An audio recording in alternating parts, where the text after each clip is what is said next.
So welcome to our podcast today. We're going to be chatting about life transitions. So I know most of you are probably going, well, what's a life transition?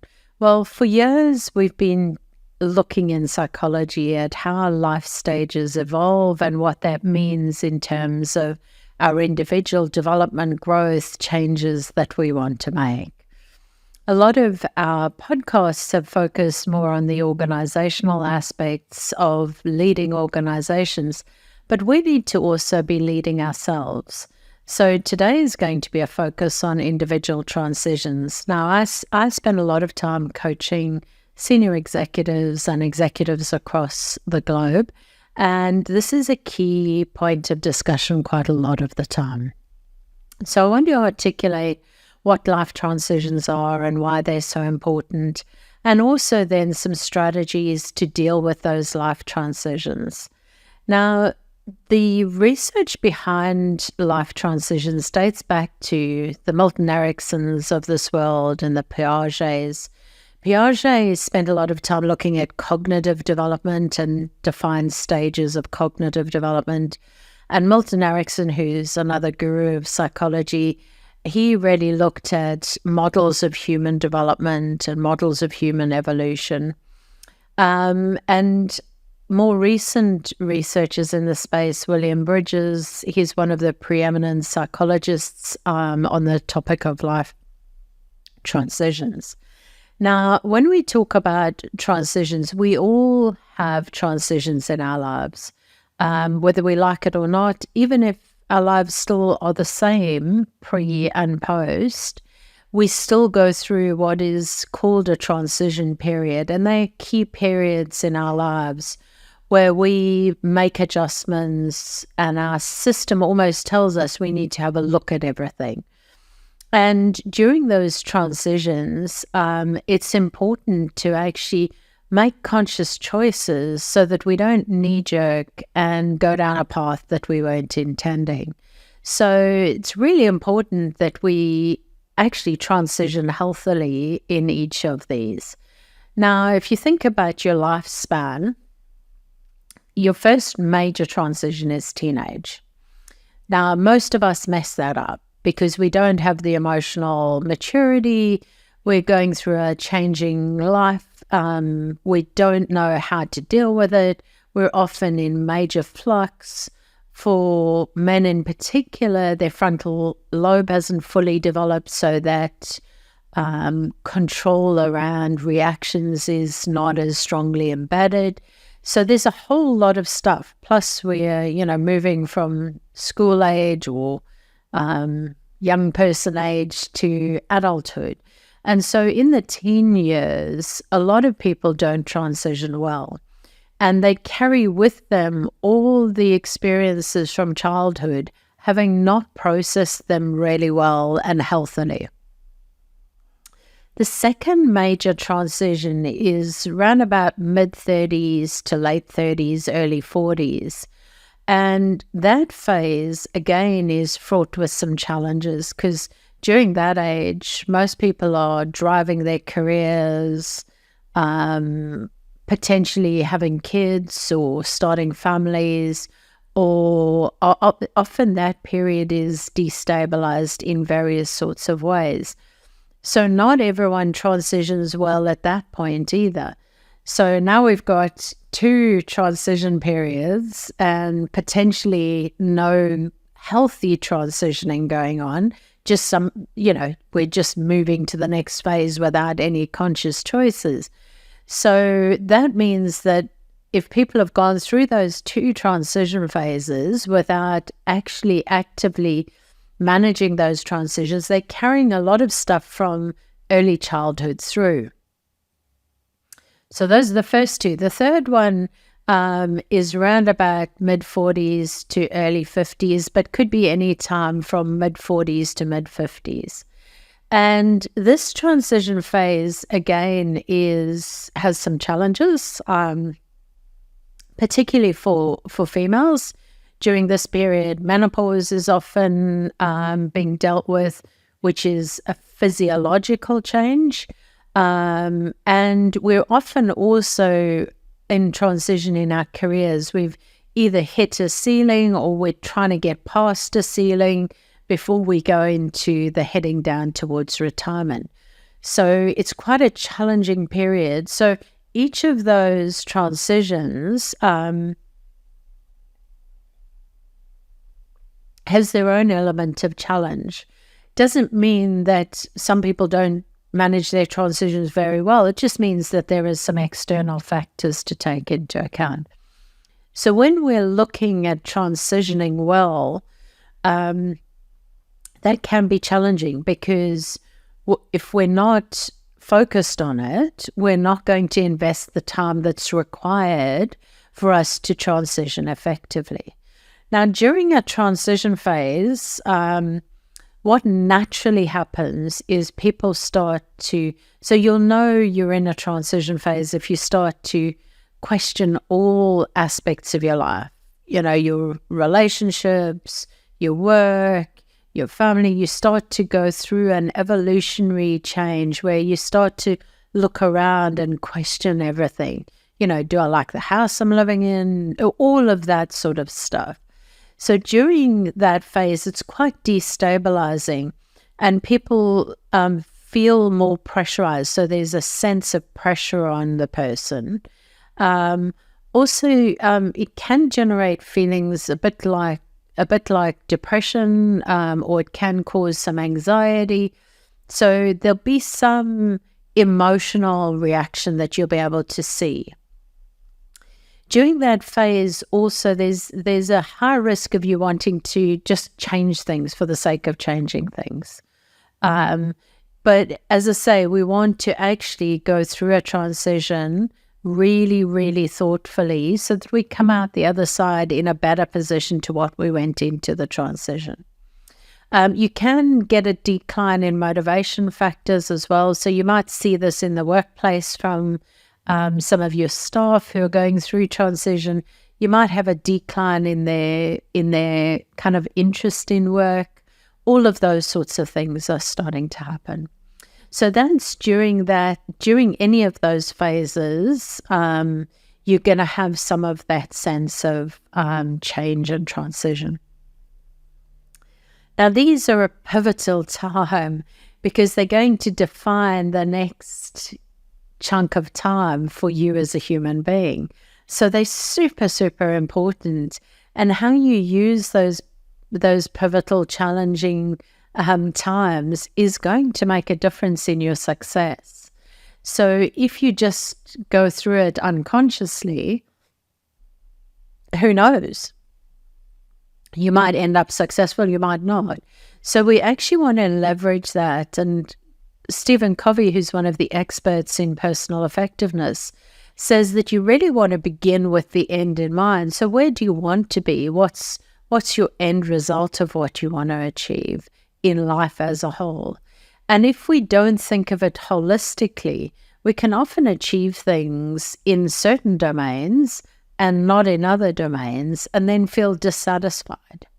So when we look at satisfaction in life, these transitions are really important for actually identifying what satisfaction means to you and what life means to you. So what do you want to really be, do, and have? So at all layers, you want to define what matters to you.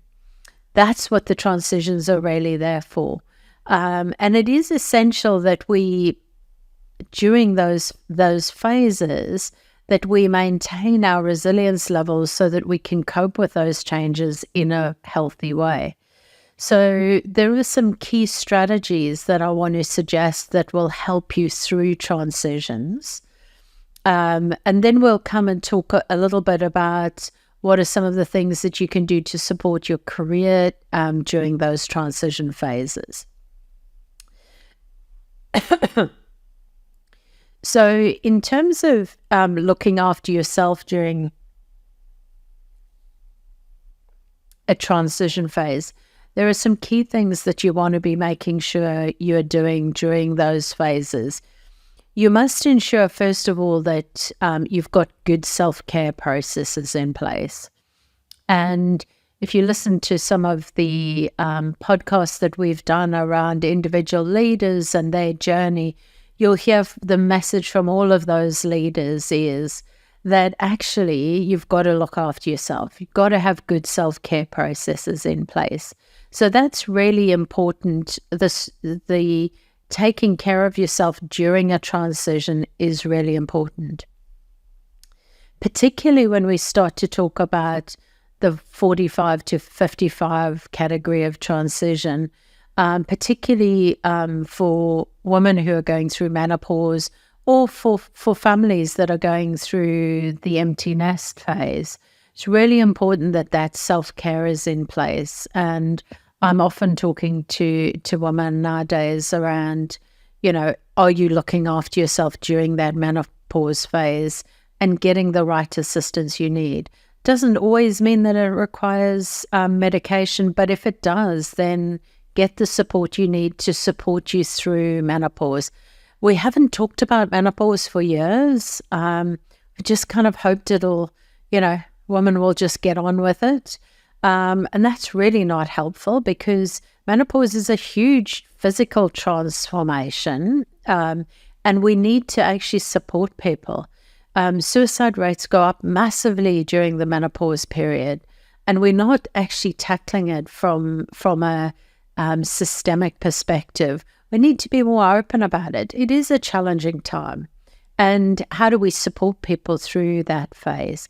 It is also a hugely important transition phase. So not only have you got the menopause going on, or you might be becoming an empty nester, but you're also having to deal with your whole psyche and your whole emotional being going through a transition phase. So really important that we support ourselves with good strategies around self-care. The second suggestion that I would have around transitioning and strategies for transitioning, and I do cover this quite a lot in my book on resilience as well, is good strategies for managing your mental state is using journaling. Journaling has been used for years, and again, if I look at Stephen Covey, any of the effectiveness writers over the years have talked about the importance of journaling. Now, the neuroscientists, particularly Dr. Andrew Huberman, who talks a lot about this, he has interviewed a couple of people around, the ability to actually, you can record yourself talking about things and then play that back. So you can do it verbally if you prefer and you're not a writer, but any form of just downloading the emotions and allowing them to be written down or verbalized, but hugely important in terms of our ability to manage through those transitions. And the other aspect that we need to be able to do, and journaling is helpful here, is to be able to reflect backwards on what we've actually valued from our past. So actually validating the past and going, actually, I did a good job at that, or I really learned from that, or I really want to do some more of that. So our ability to leverage the past into the future is hugely important. That reflective space, and again, journaling is great for that.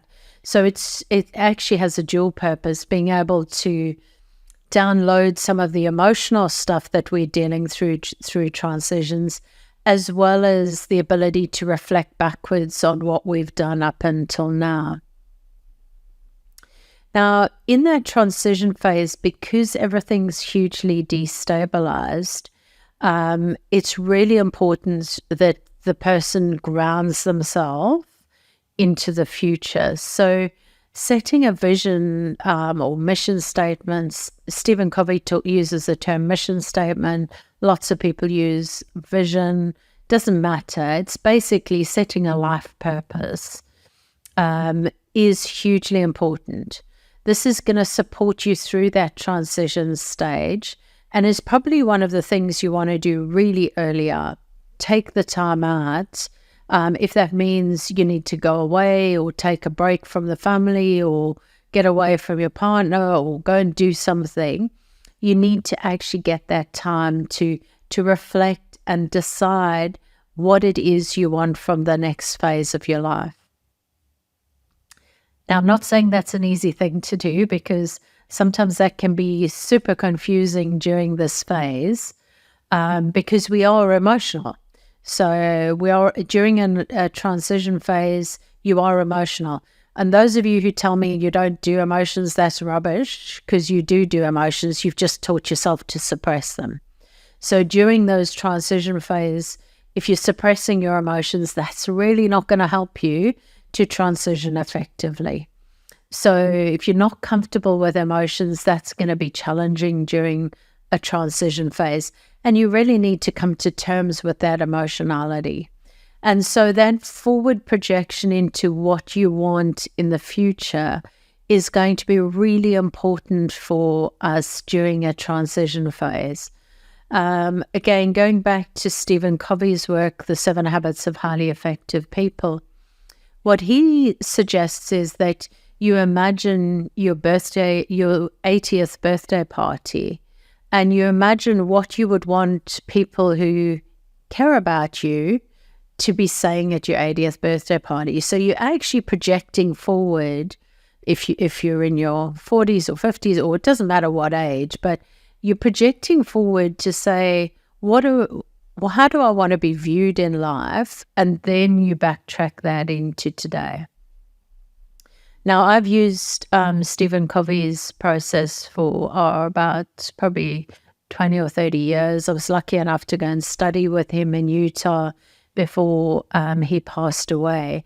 And I can say that the strategies that he uses in his book are fantastic for that process of setting forward-looking, where do you want to go, what's important to you in life, and then backtracking into today. So I can personally suggest that that's a really good way, but don't feel restricted by one suggestion. Find a way that works for you. It's about getting clear on what you want from life. And certainly when I've hit transition phases in my life, it's helped me to really consciously make choices around what I want to do in the next phase. It's not saying that you're going to change everything into the next phase. It's just saying, is everything that you've had in the last chunk of time relevant for you going forward? So really important to find a way to map out that personal vision, mission, whatever you want, however you want to describe it. And then as a wraparound for all of that, try and make sure that you've got a good mentor or a good coach on your side to work with you to help support you through that transition. So those are some key things that if we use and leverage those, they're going to help us to transition effectively. Now, mentoring and coaching is often talked about quite glibly, but I would say that a good mentor is worth is worth their weight in gold. A good mentor or coach will help to guide you, to help you to think about yourself, push you to think about different ways.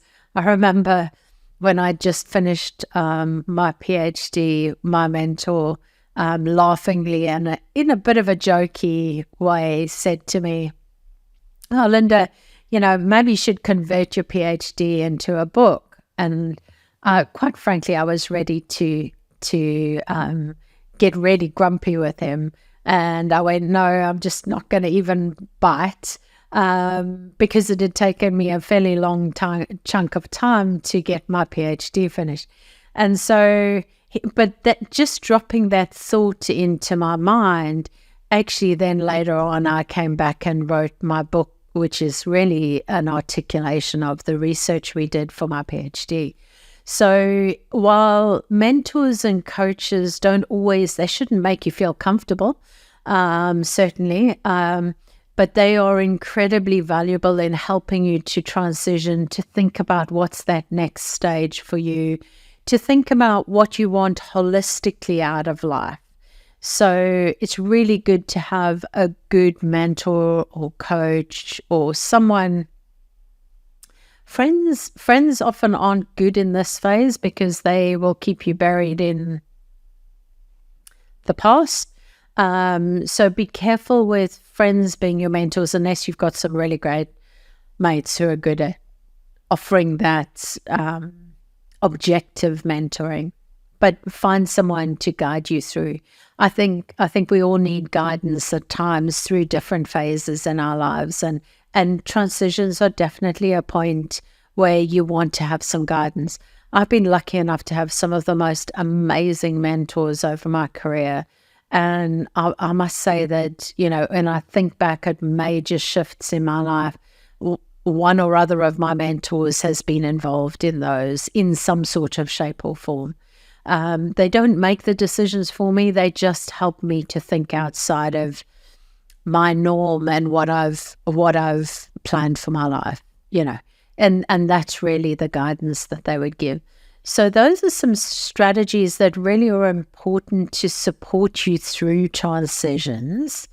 When we talk about careers, because this is often an area that I end up supporting people in their career transitions. Career transitions are part of a whole of life transition, and will often come at a life transition point, but really have a different emphasis. And so I want to point out some things that you really need to be doing to make sure that you're transitioning through your career is actually the best it can be. The first one is, I know we try and get away from qualifications, and all qualifications don't really matter, which should be experience, but in reality they do. Dependent on what career you choose or what area of work you choose, your lack of or your qualifications that you have will make a difference. So there will get a point where you need an MBA, for example. If you want to be a CEO of an organization, generally now when the recruitment advert goes out, it will have some sort of level of qualification.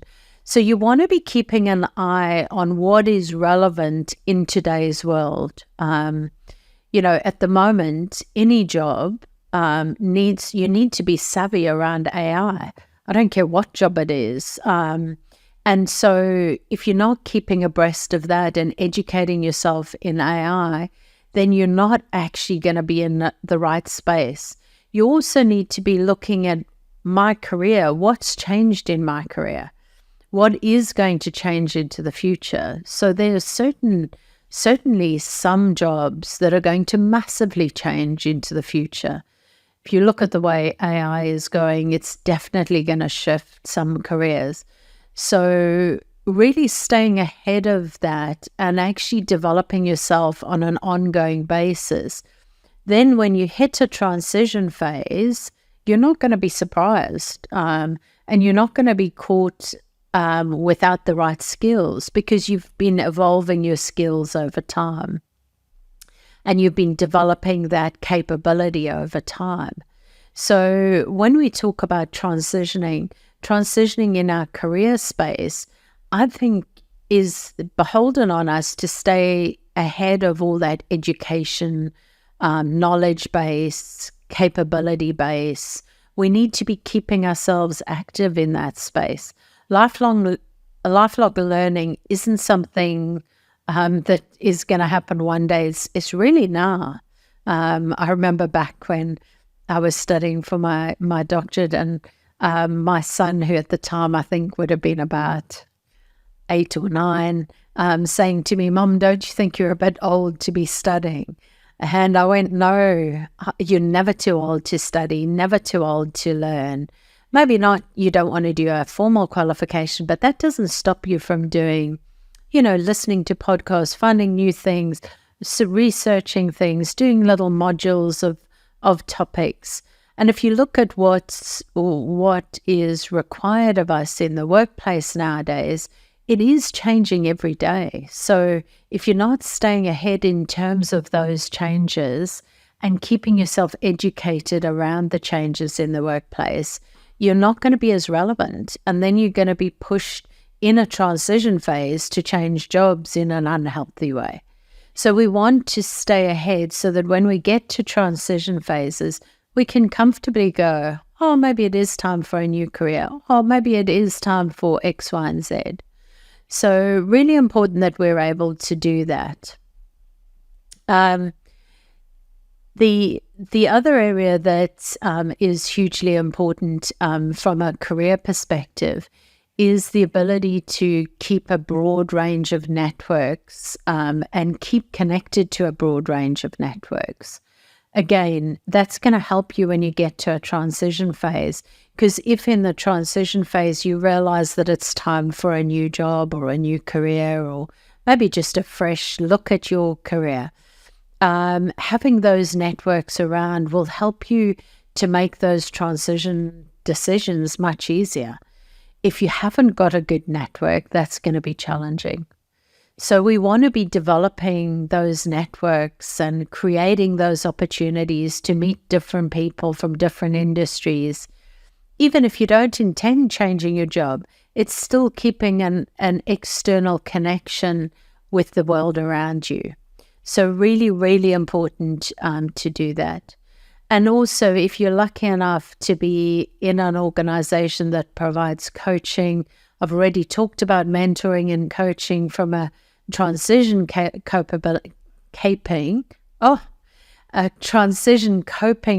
perspective, but it's also important in a work perspective.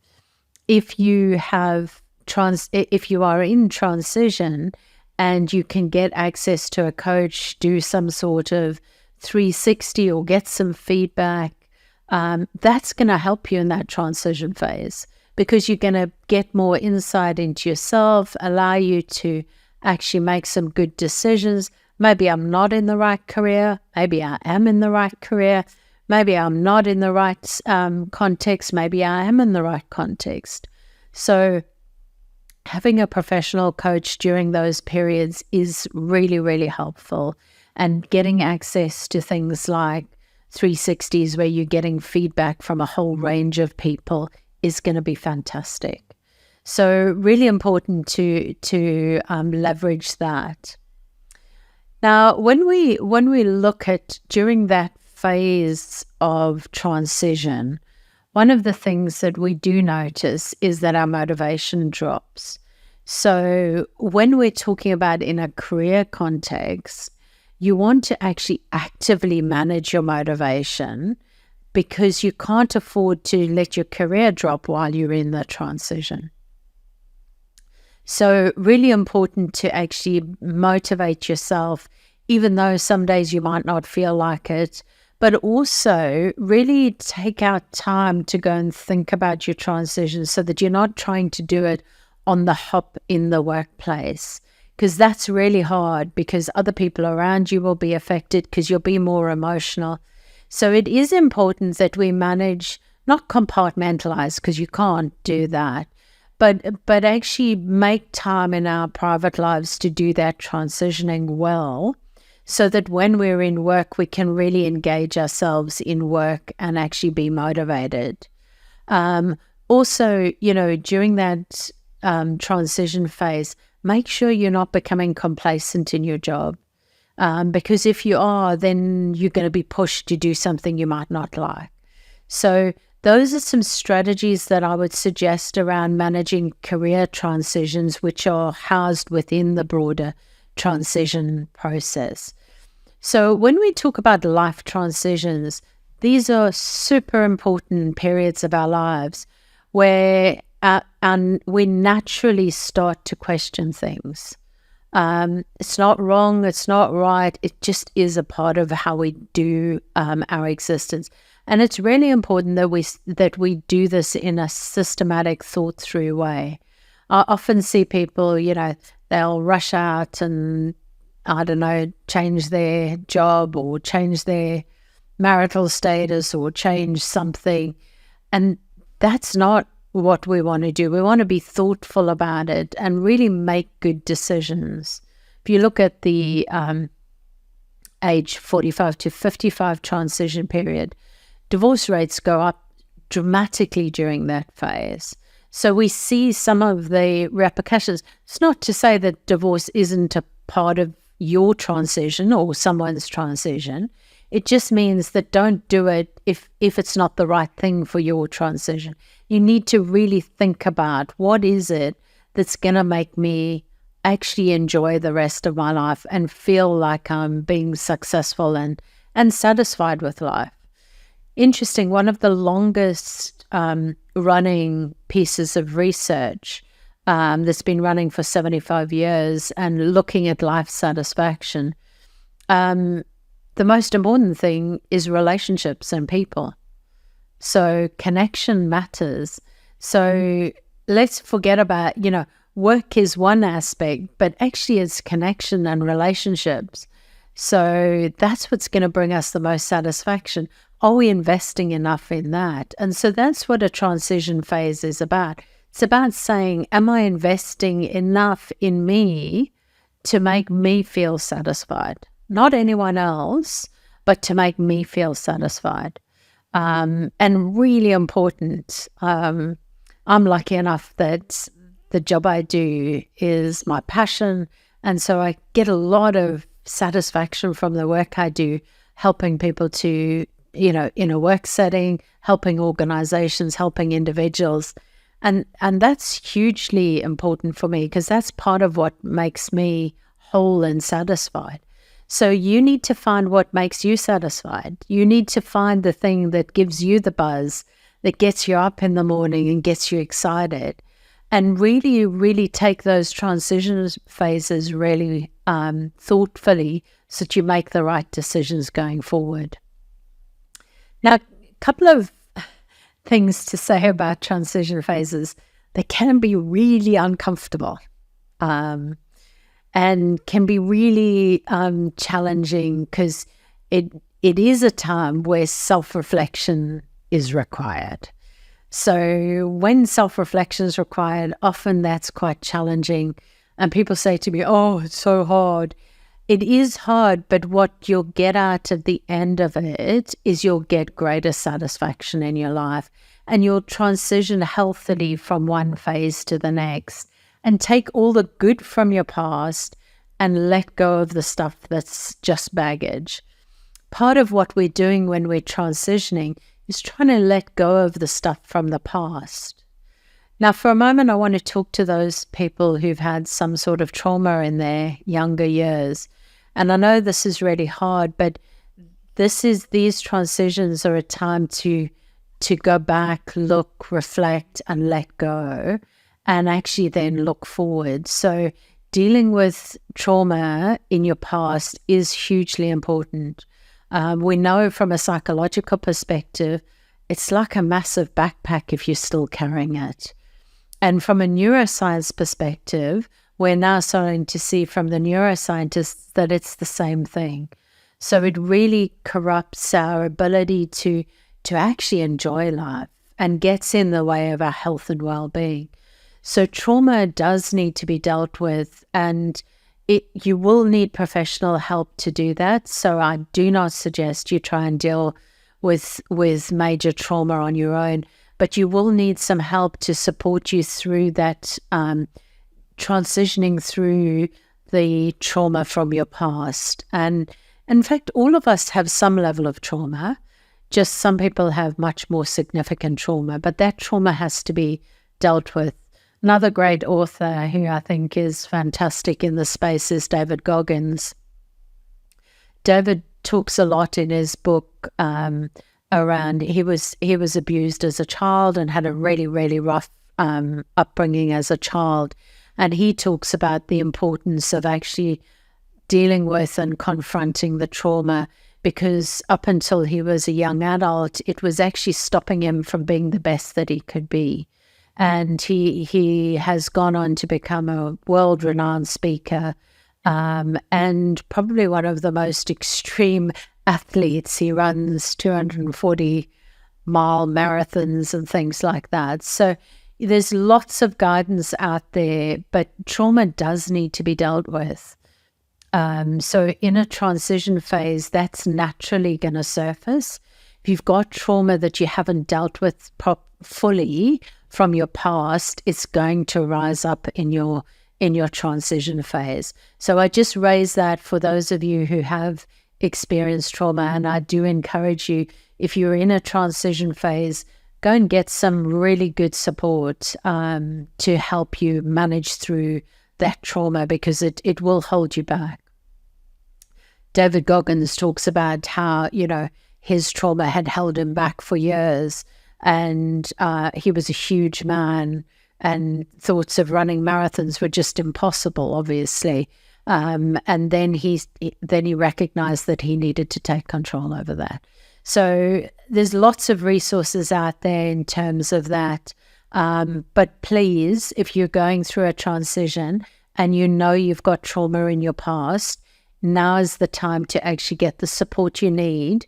And yes, it will be painful, but yes, you will come out stronger at the end of it.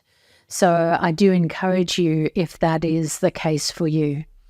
Also, during that 40s to 50s transition phase, when you are going through that, if you're going through menopause at the same time, please get the help you need through that.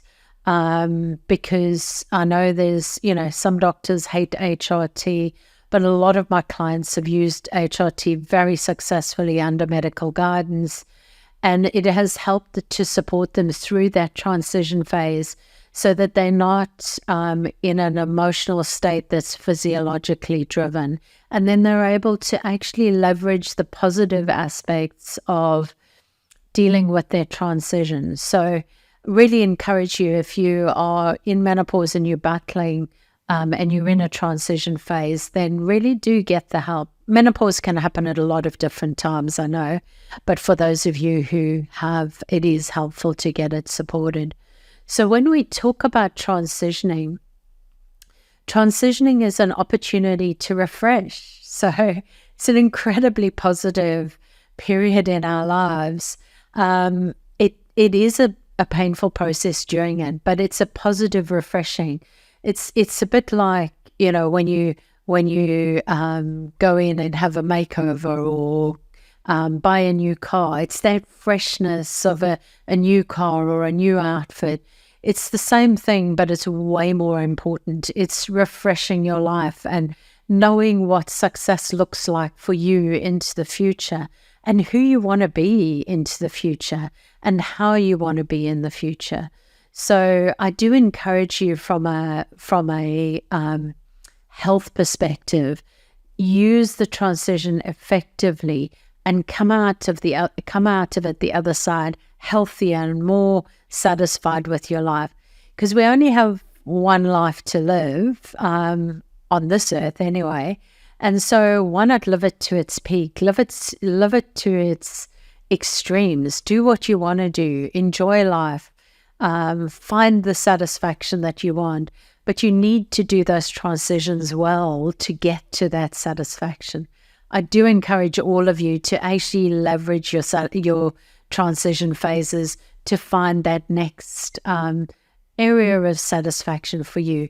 And that might be that you keep everything the same, but you just choose a different attitude to it. Or it might mean that you change some things, or it might mean for some people that they change everything. I certainly remember back to, I was lucky enough to be studying with Stephen Covey in Utah when I went through my 30-ish transition phase. And I was lucky enough to be able to do that processing while I was there up in the mountains, and really just reflect on where I'd come from and where I wanted to head from. And it was just a wonderful opportunity to just think about, what is the future? What's the future I want to create? And for me, that was a seminal moment in changing what I'd been doing before to what I wanted into the future. So I do encourage you, it can really allow you to shift and change the dynamics of your life and bring you more satisfaction, bring you more positivity into your life. We all want that at the end of the day. Not that we're always happy. So I'm not up for the belief that we're always happy. There's things that go wrong that we're not happy about. But satisfaction is that longer term. Do I feel like I'm getting the best out of my life? Am I living it to its peak? Am I living as if today is the best day that ever could be? And so I encourage you to do your transitions and to manage your transitions effectively. So remember, there's lots of ways that you can healthily manage your transitions, and I encourage you to do that. But get the support you need if you need some additional support. And thank you for joining us for today's podcast.